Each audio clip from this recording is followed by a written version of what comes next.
I'm Bjorn and I do movies. And welcome back to Thunderbolts. We're doing Act 2 today. As you can see, I've left the raft and I'm now in Madripoor.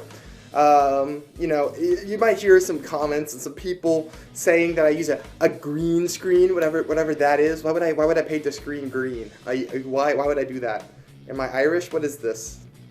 So no, these are lies. Don't listen to the people. All right, when were the people ever right about anything? Come on, guys. All right, without further ado, we're just gonna get into it. I can't believe they keep talking about this green screen, man. I don't know what they're talking about. Hey, just a friendly reminder that this is the second act of a series. If you haven't at least watched the first act, I would highly recommend going back and watching that. It'll be in the annotations above. All right, let's get right into it. We're going to open exactly where we left off. We'll see the team sitting on the couch inside the safe house eating noodles that Speed Demon brought. U.S. Agent says, "Okay, kid, tell us what we know." We're going to kind of zoom into Speed Demon. He says, "Well, for the past year, I've been trying to figure out how to take the power broker down." Bullseye says, "I say we burst right into the front door and take his ass to prison. Easy."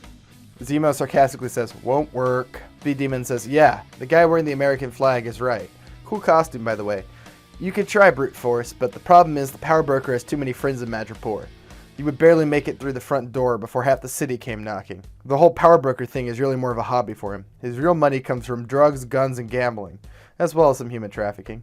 That's also where his resources are. You want to take him down, you've got to take down his empire first." Dallas says, "What about the superpowers? Are we supposed to take down his empire when he has a bunch of superpowered thugs like you running around?" Speed Demon says, "First off, rude. Second off, I'm special. My formula is kind of a bust. None ever worked on me. If you mean other supers and what's not like me, well, there's about 8 of them. Most of them are in it for the money. When the money goes, it's just going to be 2 that you really have to look out for. Morrow and Crossfire." U.S. Agent says, "Morrow and Crossfire is a question." Speed Demon says, "Sorry, I don't know their real names. Morrow is able to manipulate her own bone structure. Power Broker created the ability with samples she received from some defunct 80s government project. Don't know more than that. The other guy we call Crossfire. He's cybernetically enhanced sharpshooter. I've seen him take the head off a man from 1.5 miles away. The guy never misses." We're going to hear Bullseye kind of snort. "Look, they're both fanatics and completely loyal. I thought about this too, though. If you want to find them, just cause trouble for the Power Broker. They'll show." Ghost says, "What do you know about this?" She holds up the bottle of serum. Speed Demon asks, "How's it labeled?" Ghost says, "Project Antlion VT4. Speed Demon says, "Yeah, I got info on that one. Hold on, give me a sec. I'll be right back." He zooms out the door with his super speed. U.S. Agent turns to Dallas. He says, "I'm starting to think we may be outgunned." Dallas says, "We've been outgunned before." U.S. Agent says, "Never like this." Songbird says, "How are we even supposed to begin to take someone like this down? I mean, the guy could just print superpowered guards whenever he wants." Dallas says, "That guy says Power Broker only has 2 we really need to worry about. Maybe there's more to these powers than we know." Zemo says, "I was just thinking the same thing. I think it's less to do with the powers and more to do with the broker.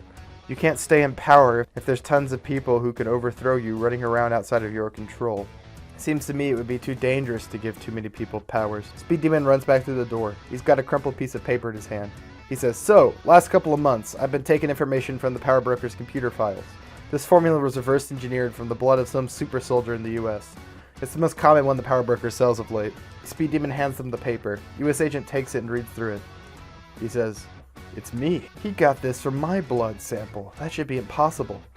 Dallas says, "How would they have gotten close enough to you?" U.S. Agent says, "Must have had someone on the inside, or someone who stole a blood sample and we didn't notice." Speed Demon says, "Really? It's you?" Small world. Look, none of this really matters. If you want to take down the Power Broker, you've got to cripple his supply chain. I've been making lists, watching all the things he does. I know all his sources of income, and I know how to shut them down. I'm thinking you can kill 2 birds with 1 stone. U.S. Agent says, "How's that?" Speed Demon says, "You guys are the superheroes. We divide and conquer. Each one of us hits a different spot. If we all knock out a major source of income at once, we'll really put the squeeze on him. His more wishy-washy allies won't come to back him if we attack the tower. And, if we do it right, we'll bait out Marrow and Crossfire. All his chess pieces will be off the board before the fight even begins." Zemo says, "We don't even need to hit the tower with a direct attack. We hit all the targets until Marrow and Crossfire show up, just like you suggest. After that, the Thunderbolts who aren't fighting sneak into the tower. There'll be so much chaos we can take the Power Broker without anyone even realizing what's happening." Speed Demon nods his head as he thinks about it. "Yeah, I like it." Dallas says, "It could work. Where do we hit?" Speed Demon says, "I'll need a map." We see Dallas pull one from her bag. She lays it out over the table, scooting the noodles aside. Speed Demon circles places on the map. Here, it's a supermarket used as a drug front. You'd be shocked how much money it pulls in, and it's filled with armed guys. Bullseye says, supermarket drug lab. I'll take that one. Speed Demon says, classy. This one's a disco club. It's a front for a human trafficking organization. It's going to be damn near impossible to infiltrate. They got snipers on the roof and guards checking everyone who enters. Ghost says, I can do it. It'll be easy for me. Speed Demon says, well, you did sneak up on me, so, sure. Here, headquarters for gun manufacturer. It's a full-on factory for rifles and bullets. You take this down, you'll have no more firearms flowing to the power broker's army. U.S. agent says, I'll take this one. Could use some bullets to try out the new shield. Dallas says, and I'll go with you. Speed Demon says, then there's this spot here. This is where he's loading up ships full of illegal goods. He ships them out to parts of Asia and the U.S. Usually there's a small detail of guards. Zemo says, and I'll take that one. Speed Demon says, all right, lastly, me and Miss Forcefield here, what was your name? Songbird says, Songbird. He goes, nice name. Me and Songbird will take down the Southside drug operation here. He points at the map. Make sure to make as much noise as possible. We want to bait out the power broker. For my plan to work, we have to all do this. We need all her followers out of hiding. Bullseye says, no problems there. I'm very good at making a scene. U.S. agent says, we'll start tomorrow. Everyone get some rest. Big day tomorrow. We're going to cut to evening inside the safe house. We see Songbird sleeping in a bed. The camera moves through the room until we're in the hall. We see Bullseye walking down the hall. He walks into the kitchen and opens up the fridge. We can see the vial of serum that Ghost recovered. Bullseye reaches for it. We hear a voice. That is not yours to take. Bullseye turns around and finds Zemo sitting in a chair. Bullseye says, and you're going to stop me from taking it? Zemo says, I will if you make me. You do not want to make me do that. Bullseye says, I need this. You don't understand. Zemo says, you do not need it. Powers are for weak men, and you are not a weak man. Bullseye says, oh, but I am. Men like us are goldfish in a pond full of sharks. Powers are a nice set of sharp teeth. Haven't you ever thought about what you could do with them? Zemo says, I was offered the opportunity once. I didn't take it. I'm warning you one last time. You do not want to try me, Poindexter. Bullseye puts his hands up. You win.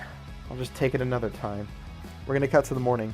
We see the Thunderbolts in their outfits. They're gathered around in a circle. U.S. agent says, everyone knows their roles today. Let's do this smoothly and efficiently. This is our first real mission, so it's got to go well. They all nod. U.S. agent says, all right. Let's go, Thunderbolts. Bullseye's going to break out laughing. Say sorry. U.S. agent is just going to glare at him, and we'll see them all leave the house. We're going to cut to a small house on the outskirts of Madripoor. Pretty normal looking house with a nice yard. We see Songbird and Speed Demon approach it. Songbird says, this doesn't look like a drug lab. Speed Demon says, yeah, here's the thing. There isn't really a Southside drug lab. I kind of made it up. And Songbird says, then why are we here? Speed Demon says, this is where my family lives. You guys don't really know the power broker like I do. He's vicious. I've seen him kill people for even looking at him the wrong way. I arranged for a safe house. I just need to move my family there, somewhere he doesn't know about, just in case this doesn't go our way. I don't want him to find my family. And Songbird asks, why bring me? Speed Demon says, because when I'm done, we're going for the power broker. I saw your powers before. You can make force fields. I'm fast. While they distract the supers, we can take him. Our powers are good enough. Songbird says, are you sure? You didn't tell the others. Speed Demon says, would they have let me go by myself or even with you? Songbird says, probably not. Speed Demon says, exactly. Trust me. The power broker would try to trick them. He would try to threaten them or something.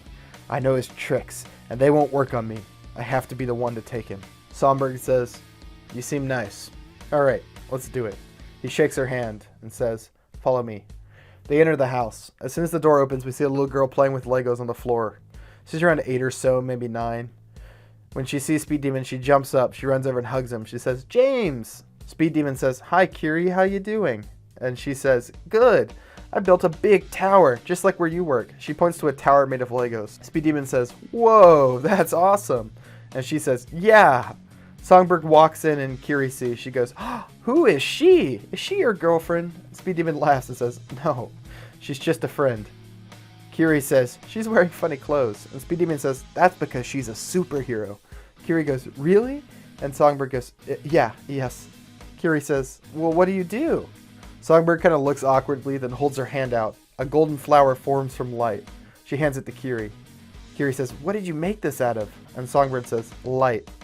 Curie says, wow. We see an older woman appear in the hallway. She looks a little nervous. She says, Curie, why don't you go play in your room for a little bit? Curie says, but I don't wanna. And the woman says, do as I say. Curie lets out a sigh. She turns and says, it was nice to meet you, superhero lady. Thanks for the flower. She runs off down the hall. The woman, who is Speed Demon's mother, by the way, says, what's happened? Speed Demon says, more than I can get into right now. It's gonna happen tonight. His mother says, the power broker's going to fall? Speed Demon says, with some luck, yeah. The plans are solid. I need you to take Curie and go to our place. Wear disguises and don't get followed. You know the drill. His mother says, are you going to be safe? Speed Demon says, of course. I've got some new friends that are going to help us. His mother nods her head nervously and says, okay, but don't get hurt. I couldn't take it. Speed Demon says, I won't. I'm going to win. We're going to cut to a nightclub. We see Ghost moving through a neon alley. She reaches the outskirts of the club she's come to hit.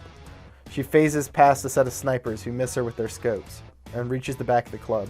She phases through the walls. She finds herself in a room full of caged and chained up children. They're dirty and clearly from different places. They're ranging in ages from 6 to 12. Ghost begins to vibrate. Her mirage appears beside her like it did in the last episode. She says, they're children. The mirage says, human trafficking. The men who did this deserve to die. They don't deserve our mercy. Ghost says, yeah, I was just thinking that. The mirage says, then do what we do best. Ghost draws her sword and heads for the main building. We're going to cut to Bullseye. He enters the grocery store in full costume. He walks around the store grabbing things and putting them into his cart. He grabs a couple knives, a couple of bottles of champagne, a package of matches. He heads to the counter and the checkout lady looks at him and starts to scan his stuff. He smiles at her very sarcastically and says, you know, I thought the costume would be enough. I guess not.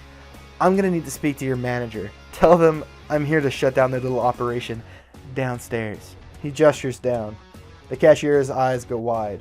He says, better hurry. She runs down the stairs. Bullseye strolls to an aisle like he doesn't care.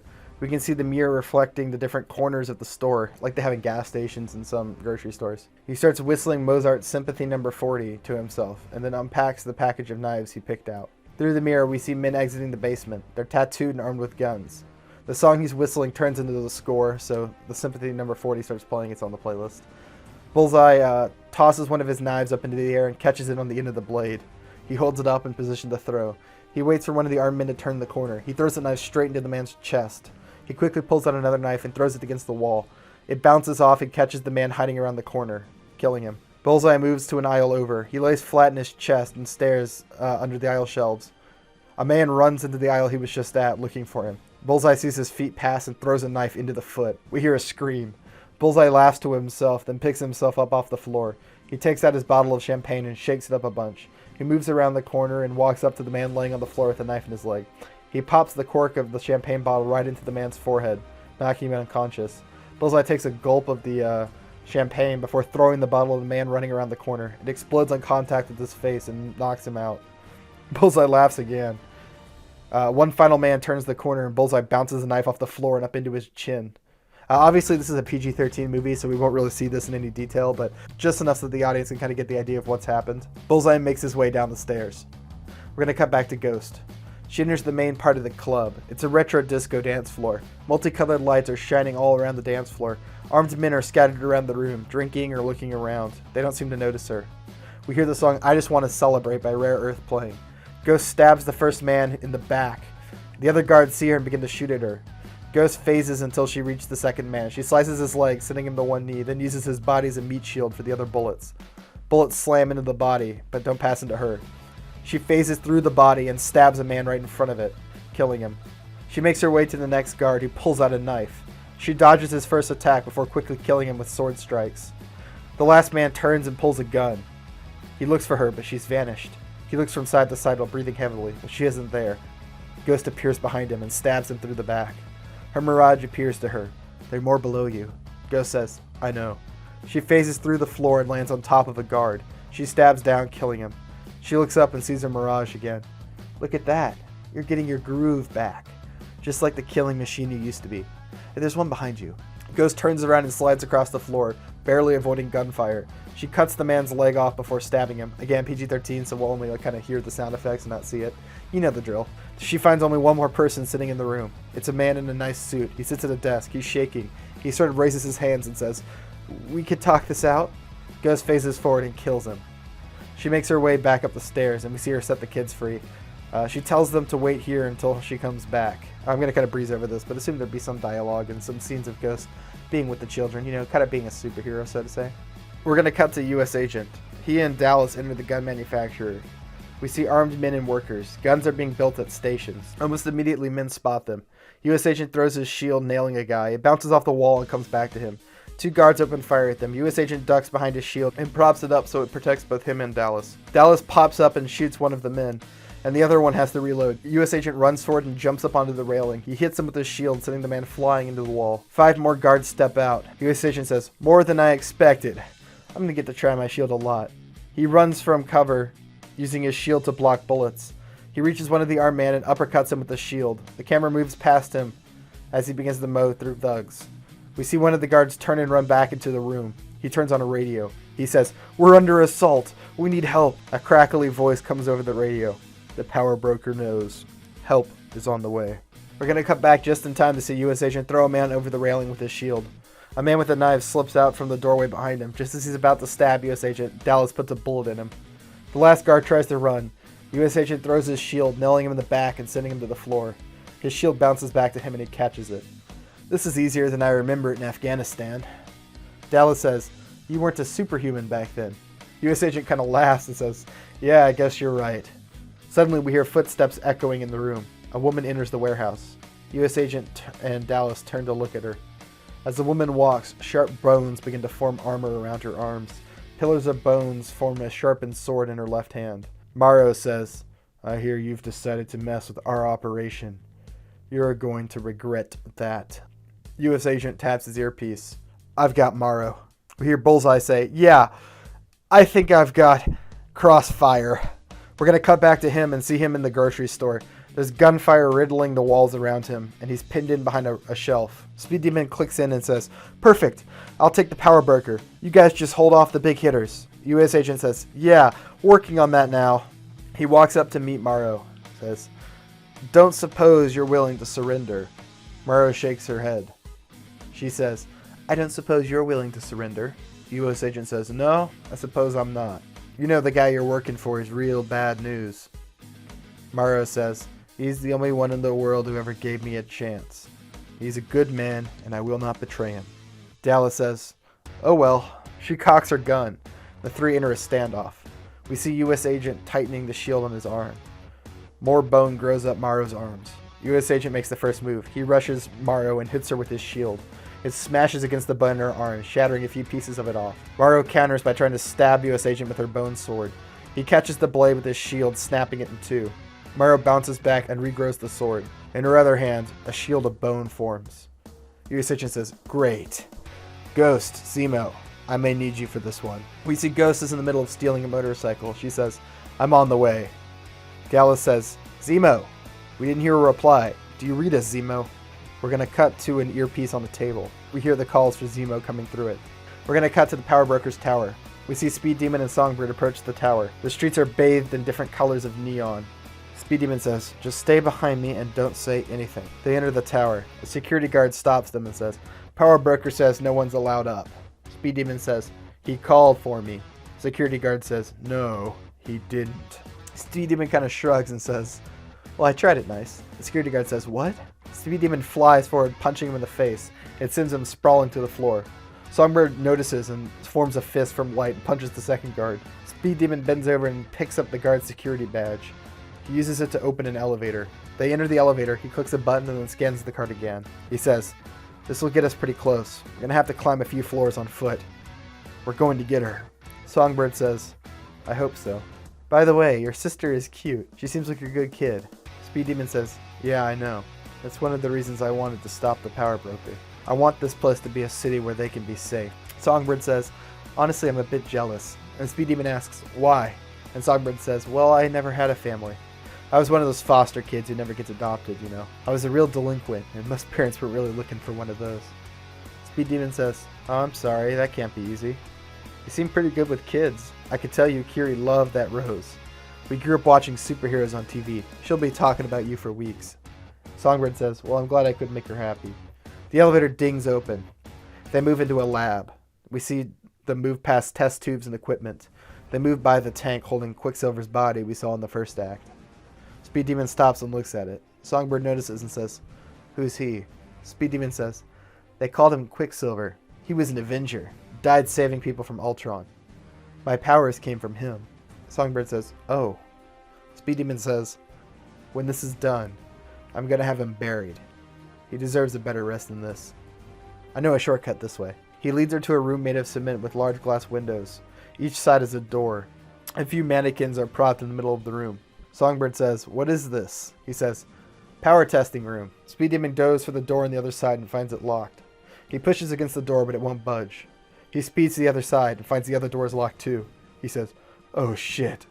There's a tap on the glass window and we see the power broker's assistant. She says, the power broker's disappointed in you, James. He expected more from his protector. And now you're trapped. Speed Demon tries to break a glass with his fist. The assistant says, don't bother, it's hyper-reinforced and you know it. It can survive more than either of you can throw at it. Speed Demon says, you've seen what we've done. His whole operation is coming down. There's a whole team of superheroes coming for him. The assistant kind of chuckles and says, superheroes? Oh, James, you've betrayed the power broker and you don't even know who you're working with.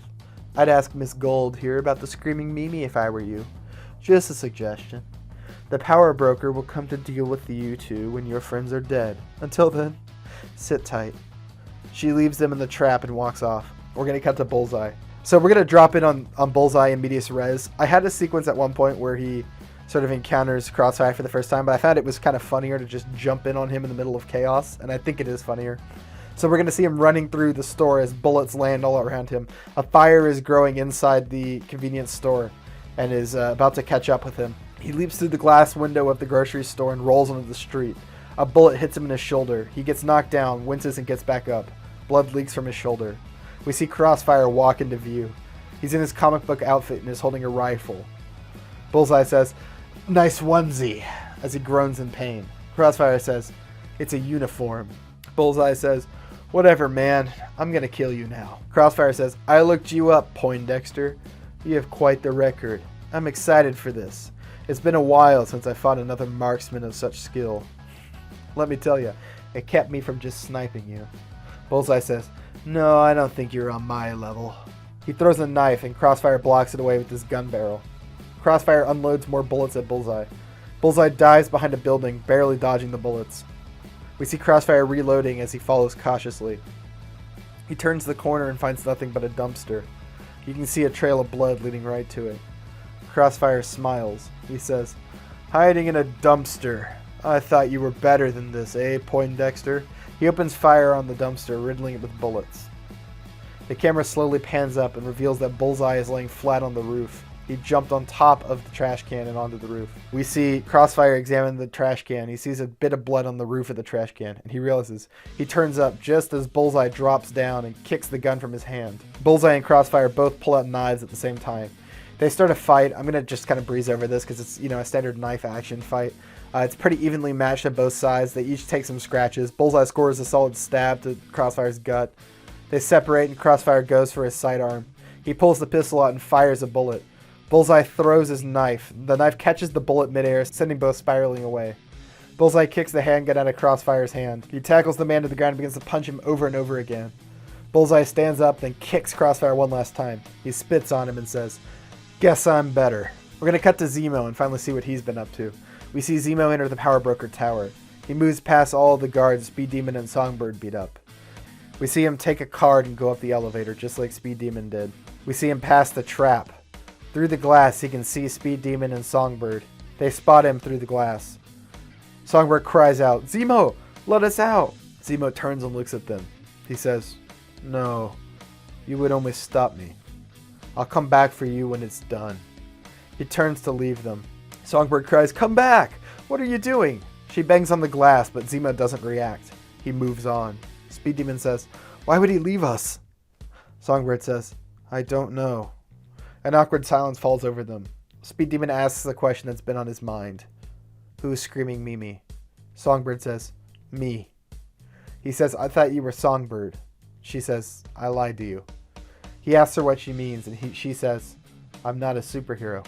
And he says, what? She says, I lied to you. I'm a criminal. A murderer. I used to call myself the Screaming Mimi. Speed Demon says, but you've been trying to take down the power broker. You've been saving people. How could you be a criminal? She says, we work for the government. They let us out of prison in exchange for helping capture the power broker and steal his research. Speed Demon shakes her shoulders. You can't do that. His power is in the hand of the U.S. government would be just as bad, if not worse. Even more people would suffer. Just do the right thing. Just don't. Songbird says, I like it, being a superhero. But we have orders. Speed Demon says, so don't listen to them. Just take him down and destroy his tech. Be a real superhero. What's stopping you? She says, you don't get it. They would just put me away again. Being a superhero is my chance at redemption. I can't lose it like that. Speed Demon says, that's not how it works. Songbird says, I killed innocent people. 5 of them, with just my voice. All the people around me just died. Even a kid.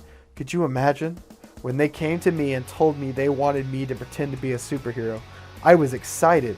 I thought maybe if I saved enough lives, all the guilt and pain would go away. I can't lose that chance. Speed Demon says, it never goes away. Not really. And she says, how would you know? And he says, because I'm like you. A murderer. He says, I killed my own dad. Guy was a wife-beating piece of shit. One day he started hitting my mom worse than normal. Again and again, and I kept thinking he was going to stop like he always did. This time it was different. I knew he was going to kill her. So I picked up the knife that was on the counter, and I put it in his back. Again and again until I was sure he wasn't going to hurt her or my little sister ever again. The thing is, I don't regret killing my father. But after that, the things I did for the power broker in exchange for my freedom, I didn't think there was any coming back from that. When I started helping people for this city where I could, I found that there's always a path to redemption. You just have to be willing to walk it no matter how long it takes. No matter how hard it is, you have to do the right thing. And Songbird says, how do you live with the guilt? He says, the only way we can. Just keep going. We might not be able to erase what we've done, but we can do good. So I say let's be superheroes, not for the government or for the power broker, but for the people who need help. He offers her a hand and she takes it. Songbird says, let's be superheroes. So I want to touch on this real fast because I set up Speed Demon on purpose to be a perfect foil to the idea of the Thunderbolts, right? He is someone who was recruited as a superhero from prison to protect the power broker. The Thunderbolts were recruited by Ross out of prison to act as a protector for the United States interest. They're very, very similar, except Speed Demon is further along in his development. He's already decided that he wants to go against the power broker, and he wants to stop her because she realizes the things she's doing for her aren't right. And I think he's a perfect foil to the idea of the Thunderbolts. Someone to make them realize that maybe there's a flaw in their thinking and that maybe they shouldn't be working for the government, but they should just be superheroes. This is the closest I could come to doing the comic book thing of sort of second guessing their purpose. When you're someone like the Suicide Squad, you know, they're for the most part doing the right thing. So I tried my best to add some moral ambiguity, to add a layer of maybe they shouldn't be doing what they're doing. Maybe they should be real heroes, to try to keep the sort of idea of the comic book intact. All right, I'm going to go ahead and continue the script now. Songbird takes his hand and says, let's be superheroes. Speed Demon says, in your story, you said you could scream. Do you think you could break the glass? You know, like an opera singer in a wine glass. Songbird says, I haven't used my voice since that day, but I can break it. Oh, one last tangent. I think I mentioned this earlier, but I'm not sure. Songbird's powers, I've changed them from the comic books. In the comic books, she can make hard light and scream really loudly. It's never quite explained why she can do both of these things. So for my change, it's just to simplify her powers. I'm going to say she has the ability to manipulate wavelengths of any sort. So light waves, she can change light waves into hard light, or sound waves, make them louder or quieter. So that'll change her powers in interesting ways as the story goes forward. We're going to see Songbird say break. The words leave her mouth normally, but then begin to echo louder and louder as she manipulates the sound waves. They grow louder and louder until it shatters the glass, blowing it everywhere. Speed Demon says, holy shit, that's awesome. He unplugs his ears. Songbird smiles at him. Thanks. They climb out the window towards freedom. They're going for the power broker. We're going to cut to U.S. Agent. Dallas opens fire at Mario, but the bullets just catch in the bone. Maru turns and looks towards Dallas. Her sword grows until it forms a whip made of bone. She swings it around at Dallas and catches her across the chest. Dallas is sent flying into a stack of crates. They explode when she impacts them. We see her slump against the wall. U.S. Agent says, "Dallas!" She doesn't reply. U.S. Agent's eyes go wide. We see a flashback to the death of Battlestar. That was in Falcon and the Winter Soldier. He died much the same way, thrown against a wall, broken. U.S. Agent says, "Dallas again." She doesn't reply. Maru looks to where Dallas is lying and says, "Oh, is that all?" in a sort of amused way.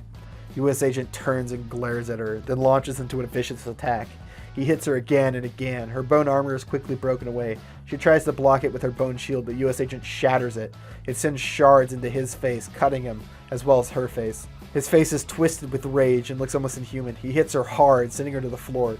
He pounces on top of her and begins to hit her again and again with the shield, until her armor is all but gone and she's barely conscious.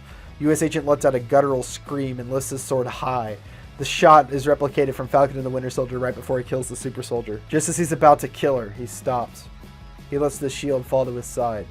He punches Maru in the face, knocking her unconscious. He stands up awkwardly and looks towards Dallas. She's starting to stand up. She's alive. She says, "Jesus, John, you almost lost it there." He sort of regains himself and says, "Yeah, almost." Showing some growth for, John Walker here. He doesn't kill this guy brutally like he did the other guy, especially when they were already defeated. Ghost enters the room. She sees Maru's knocked out and says, "You didn't need me after all." Dallas says, "It was touch and go for a bit, but John here pulled it off." He says, "Barely. Let's go for the power broker." We're going to cut to the power broker. He's sitting in a chair behind his desk. He holds a hand up to his mask as though he's in thought. His assistant stands next to him. The assistant is giving him information. She says, and again, this is in his native language. She says, "They hit nearly all our major operations. It seems Speed Demon gave them more information than we would have wanted." Suddenly, the doors to the conference room are kicked open, and we see Zemo with a gun fixed to the power broker. Power broker tries to reach for something, and his assistant cowers in fear. Zemo says, "Don't." Power broker leans back up and puts his hands up in the air. Zemo says, "That's better. You know, I hate superhumans. I believe they are everything that is wrong in the world. Unchecked power wielded with no consequence or responsibility, and that is why I hate you." Power broker says, "You do not understand," an accented English fed through the voice changer. Zemo says, "I think I do. I had the chance once to take power for myself. I resisted because I know it is wrong for men to be so dangerous. So no, maybe I don't understand. I detest you even more than the superhumans. You give powers to criminals. You know they will hurt the innocents, but you don't care." He steps closer, keeping his gun fixed on the power broker. Power broker says, "Please." And Zemo says, "You want a world where a single man can kill an entire building full of people on a whim. All for your own profit. Even if I capture you, the U.S. would be no better. I'm not a fool. No, I won't allow it." He shoots the power broker 3 times in the chest. We see the power broker fall to the floor dead. Zemo turns to the assistant. He points his gun towards her. She holds her hands up and begins to shake. He lowers the gun and says, "Leave." The woman runs off. Zemo turns and begins to head towards the laboratory, and we hear a gunshot. Zemo looks down and we see blood running through his shirt. He falls to the floor. He turns his head behind him, and we see the assistant holding a gun. She begins to walk towards him and kicks his gun away, and bends down to look at Zemo. She reaches up to her face and pulls off a mask like the one we saw in Winter Soldier. It reveals Sharon Carter, the true power broker. Now, I had a suspicion that 90% of you wouldn't remember that Sharon Carter was the power broker, except for the fact that I mentioned it. Marvel kind of gave me a big stinking shit here. I've got a character who's supposed to be a secret villain, like a real secretive corporate type guy, right? And they revealed his secret identity in some show where he was barely even involved. So I was like, how can I surprise people? Oh, I'll make it seem like I'm retconning it. We keep referring to the power broker. Of course, the power broker is actually the assistant that's there the whole time. The guy in the chair is a fake one, as Sharon Carter will explain here. She says, "It was a good speech. Honestly, I'm surprised you didn't figure it out. I expected more from the man who almost brought down the Avengers with only his mind." Zemo begins to cough up blood. He says, "It was you?" And Sharon Carter says, "Yeah. People never notice the translator, yet they're in every room for every meeting. It's so easy to control a puppet when you speak for him." Zemo says, "You have to stop. We'll hurt people. Powers weren't meant for men. Sharon says, I heard your little speech, but you're wrong. Power is for men. It is for those who are willing to take it. It exists to transform us into something better. But you don't get it. Let me show you. She walks over and grabs his collar. She begins to drag him. We hear Zemo moan in pain. The power broker arrives at a keypad next to the door. She punches a code in and opens the door to the interior lab. She says, the truth is, I've lied to everyone my whole life. I'm always pretending to be something I'm not. The good daughter, the girlfriend to the superhero, the well-intentioned government agent, the assistant to the power broker. It's exhausting, really. But you're lucky, Zemo. You get to wear your heart on your sleeve. So you know what? I'm going to show you the real me. You may be the first to ever see it. She drags him into the lab. Fridges filled with serum line the walls, as well as tech. We see like weapons and all sorts of weird augmentations and, cybernetics. She approaches a wall where a man is faceted by metal restraints. She says, years ago, I came across a file describing Natasha Romanoff's encounter with a Russian mob enforcer called the Taskmaster. She could mimic the fighting style of anyone she encountered, and I became fixated. She begins to input commands on a computer hooked up to the man. You see, the idea was good, but it could be improved. So I did. This man's name was Anthony Masters. He fought in the Middle East before he was hit by an IED. Lost both his legs and an arm. Shrapnel shredded his brain. He would have died, but he came into my care. You see, I outfitted him with the latest in cybernetics. New limbs, new arms. I gave him all the powers I could, and outfitted him with an AI that allowed him to mimic the fighting capabilities of any target. His brain was too damaged to truly save, but we've managed to make do with a mostly empty husk. He's loaded up with enough narcotics and painkillers to make him feel virtually no pain. The perfect soldier, a true killing machine. And a loyal weapon. My very own Taskmaster. She presses a button on the wall and the cybernetic limbs begin to attach to his body. Needles inject liquid and we can see his pupils dilate as he's, injected with all kinds of narcotics. Lastly, Taskmaster's helmet is lowered onto his head. It looks the same as the one in Black Widow. I actually like the design of Taskmaster in that, just not the character so much. As his helmet's lowered on, we see through it. It analyzes everything in the room. It latches onto Zemo and pulls up his fighting style from the internet. It labels him as a low threat based on his fighting capabilities and injuries. The metal clasps unlock and Taskmaster walks next to the power broker. She says, well, what do you think? Zemo says, it's lunacy. The power broker says, you have no vision, Zemo. You're clouded by the past. It's a shame. I actually respected you more than you could know. It was you who showed me that a normal man could slay the gods. You just didn't have enough drive to see it through. Zemo says, killing the Avengers. Is that what this is all about? And Power Broker says, it's about power. It's in the name. When all the superhumans are gone, I will be the only one who still has it. Zemo says, you're a weak person. No superpowers will change that. Power Broker says, we'll see. Taskmaster, kill civilians until the Thunderbolts arrive. When they do, kill them. Taskmaster nods and begins to walk out of the room like a robot.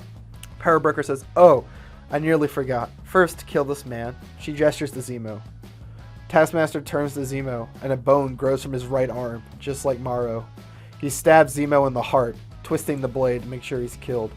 Taskmaster turns and leaves the room. We see Zemo flop over. His eyes grow wide and are bloodshot. He looks at Power Broker with disgust and then dies. Power Broker walks out of the room. She wipes the blood off her hands, then waltzes over and removes the butterfly mask from the dead fake. She slides it over her face as the song Man Who Sold the World begins to play. She looks out over the neon city with pride. By sunrise, it'll be hers again, and no one will ever stand up to her again. And that's where I'm going to end the second act. I'm going to go into the outro now, y'all. All right, welcome back. I hope y'all enjoyed. I did, in fact, kill Zemo. That was the thing I did do. And I'm going to kill more, so be on the lookout. Right, if you enjoyed this video, like and subscribe. Let me know what you think is going to happen next in the comments. If you hated this video and you hate every decision I made, let me know below why. I'll actually debate you. We'll have a structured debate. I'm pretty sure I can get Stanford on the phone. We can go there. I have connections at Harvard, so they're probably open to the debate too. So just let me know what time you want to schedule that down below, and I'll be there. All right, like, subscribe. If you're looking for something else to watch, Deadlands, Suicide Squad. I am out of here. We're speedrunning this.